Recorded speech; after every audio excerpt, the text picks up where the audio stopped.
Silakan Pak Anggraita. Ya, selamat pagi. Mungkin sedikit menanggapi tadi terkait dengan penyangkalan ya. Kalau mungkin juga tolong dikonfirmasi tentang pemahaman saya. Yang saya tahu terkait dengan penyangkalan itu sendiri, kalau misalnya dilihat dari istilahnya itu kan falsifiable ya, bukan sekedar falsification gitu. Jadi ada falsify dan able-nya gitu. Jadi terkait dengan hal ini yang saya pahami adalah bukan masalah aktivitas saintifik itu berusaha menyangkal dan terus menyangkal begitu ya. Tapi bagaimana kita bisa menyatakan bahwa kita bisa menetapkan bahwa pernyataan teoretis mengenai temuan-temuan saintifik itu bisa disangkal gitu. Jadi bukan penyangkalannya, tapi penetapan bahwa itu tuh bisa disangkal. Sebagai contoh barangkali kalau misalnya ya katakanlah ada sebuah teori, misalnya teori mengenai katakanlah misalnya kalau di linguistik itu ada Sapir-Whorf ya, bahwa penutur bahasa tertentu itu memiliki suatu pola pikir tertentu begitu tentang worldview-nya begitu. Nah, itu pernyataan yang bisa disangkal dengan membuktikan bahwa ada ekspresi tertentu yang tidak dirasakan atau tidak dinyatakan oleh penutur bahasa tertentu, atau misalnya ada pola pikir tertentu ya, ada perspektif tertentu yang bisa dipikirkan oleh penutur bahasa tertentu. Nah, tapi kan itu kan di level ini ya, itu kan level verifikasi ya. Yang disangkalnya adalah bahwa pernyataan tersebut salah gitu. Pernyataan tersebut bisa dibuktikan salah begitu dengan mensurvei dari orang-orang bahwa perspektif tertentu itu tidak bisa dipersepsikan oleh penutur bahasa tertentu gitu. Nah, itu menjadi semacam semacam batasan definit terkait dengan pernyataan-pernyataan yang memang tidak bisa difalsifikasi, seperti misalnya pernyataan yang terkait dengan metafisika atau kepercayaan gitu. Misalnya kalau sebentar, ini menyangkut kepercayaan agak susah. Katakan misalnya kayak ada pernyataan mengenai bahwa ya mungkin kalau di metafisika Tao misalnya ya, bahwa alam semesta itu dimulai dengan ketunggalan, yang ketunggalan itu kemudian mengalami bifurkasi menjadi yin dan yang gitu. Nah, hal seperti itu kan tidak bisa difalsifikasi ya. Misalnya dengan mudah kita bisa mengatakan iya gitu. Nah, pertanyaan iya gitu itu nggak bisa dibuktikan begitu.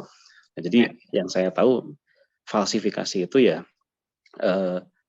bagaimana kita bisa menetapkan bahwa pernyataan saintifik atau pembuktian saintifik yang kita lakukan itu ada caranya untuk ditolak gitu. Bukan mesti bahwa teori yang sebelumnya ada itu harus disangkal, tapi kita memberikan semacam konstruksi logika bahwa pernyataan yang kita ajukan itu ada cara untuk menolaknya gitu. Either lewat logika atau lewat pembuktian empiris. Seperti itu sih yang saya paham. Mungkin bisa dikonfirmasi. Ya. Terima kasih Pak Anggrahita ya, Pak Anggrahita. Ini Pak Bayu ya.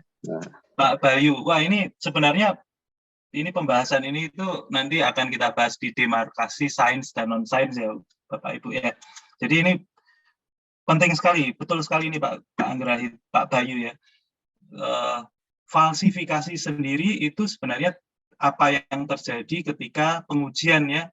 Pengujian itu bisa menghasilkan konfirmasi, bisa menghasilkan falsifikasi gitu ya. Nah, tadi betul kata Pak Bayu bahwa yang ditekankan oleh Popper itu adalah falsifiable ya. Falsifiable itu maksudnya yang tadi itu yang sempat kita singgung juga. Ketika kita membuat sebuah teori, kita harus memformulasikan teori tersebut sedemikian rupa sehingga teori itu tuh nanti ada cara menguji secara empiris gitu ya. Sehingga teori itu kalau bisa ada cara menguji secara empiris, dia mestinya bisa difalsify. Dia berpotensi untuk difalsify. Itu yang disebut sebagai falsifiable ya. Jadi ya itu yang tadi saya sebut antara satu bagian dengan bagian yang lain itu nyambung ya. Jadi falsifikasinya itu konsekuensinya itu nanti di demarkasi sains dan non sains. Jadi menurut Popper sesuatu teori itu bisa disebut dia bermuatan sains empirik gitu ya, kalau dia falsifiable ya. Nanti ada banyak contoh Pak Bayu di belakang, ada banyak pernyataan yang tadi ya Pak Bayu bilang, oh itu nggak falsified, nggak bisa difalsifikasi gitu ya. Jadi dia tidak falsifiable. Terima kasih Pak Bayu. Sama-sama. Ya, Baik. Sedikit memanaskan diskusi Pak Budi, Pak Bayu. Mohon maaf ya, saya sedikit cukup dekat dengan Pak Dwi, jadi tadi agak shock ya. Nah, sahabat kita itu luar biasa baik dan dari mahasiswa yang kami kenal. Punya penyakit yang sama dengan saya juga, diabetes ya. Oke. Ya, itu jadi memang Popper itu memang mengenalkan ke kita sebuah konsep bahwa sesuatu disebut scientific kalau dia empirically falsifiable. Jadi secara empirik ya itu bisa terbantahkan. Kalau tidak ada jalan untuk membantahnya, sama sekali tidak ada celah untuk membantahnya secara empirik, itu menurut Popper dia bukan sains, atau lebih rendah hatinya kita sebut kurang layak disebut sains, yang akhirnya biasanya disebut kalau dia tetap mengakui dirinya sebagai sains, itu biasanya disebut sebagai pseudoscience gitu. Nah, ini memang menarik ya. Di sisi lain, Karl Popper itu tetap menghargai keberadaan pengetahuan non-scientific dan menegaskan keberadaan mereka, tapi tidak usah dipaksakan bahwa mereka dilabeli sains. Nah, kira-kira seperti itu. Jadi, Bapak, Ibu-Ibu nanti kalau memang studinya dalam bidang sains, karena engineering itu adalah sains terapan ya. Nah, ini sebaiknya mohon dipastikan ya, sesuatu yang mungkin ujung-ujungnya itu empirically falsifiable. Ya, walaupun kita misalnya mengembangkan kerangka matematik, kerangka teoretik,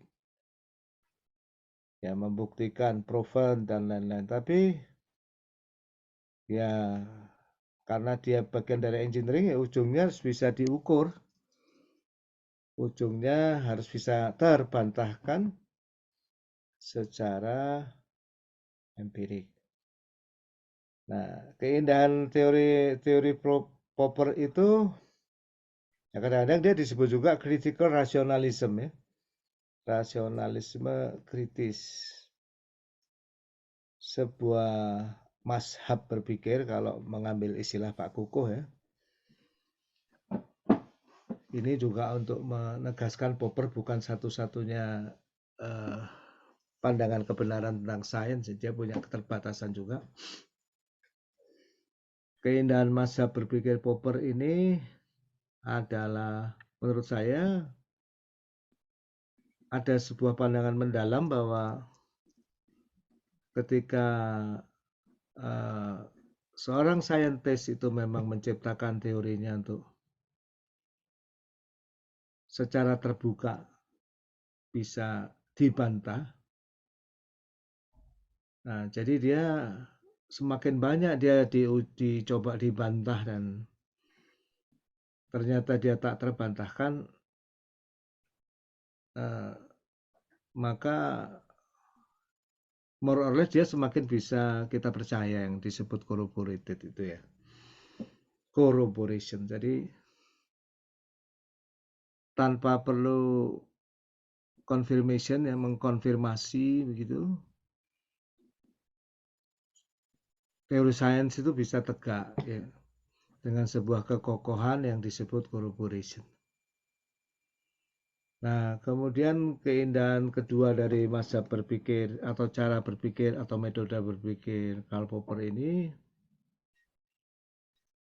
dia sangat mirip dengan siklus manajemen atau siklus kemanusiaan lainnya ya. Sesuatu kalau ingin maju ya harus bisa open terhadap feedback. Kalau perusahaan misalnya dia menciptakan sistem reward ke karyawannya tapi anti kritik, tidak bisa dikritik ya, unfalsifiable,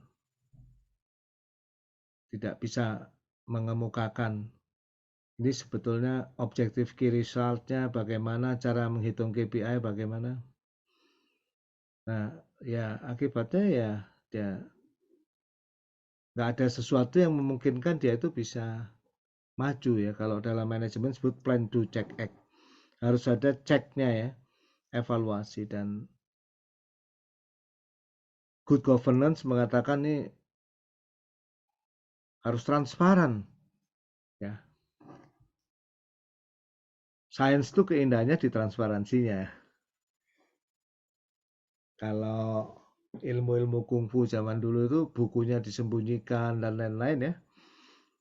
Nggak boleh orang tahu detailnya. Kalau sains dideklar semua supaya orang bisa mengujinya. Sehingga dia bisa membuktikan dirinya itu makin maju atau tidak. Kalau dalam diri kita sendiri ya, karena memang semua knowledge manusia itu basically muncul dari fitrah atau diri kita ya. Seseorang yang memiliki karakter falsifiable ya, kritis, artinya dia tiap hari tidak mengkonfirmasi kebenaran-kebenaran perbuatannya. Tapi malah ada satu waktu di mana dia kritis pada dirinya. Dia memasukkan dirinya dalam sebuah tabung kaca imajiner. Dia menguji kebenaran-kebenaran perbuatannya. Biasanya kalau dalam agama Islam itu disebut menghisap diri ya. Tanpa proses menghisap diri terus-menerus, tanpa proses mengoreksi diri terus-menerus, orang nggak bisa maju gitu. Nah ini kira-kira seperti itu ya. Jadi ini kalau dibahas secara lebih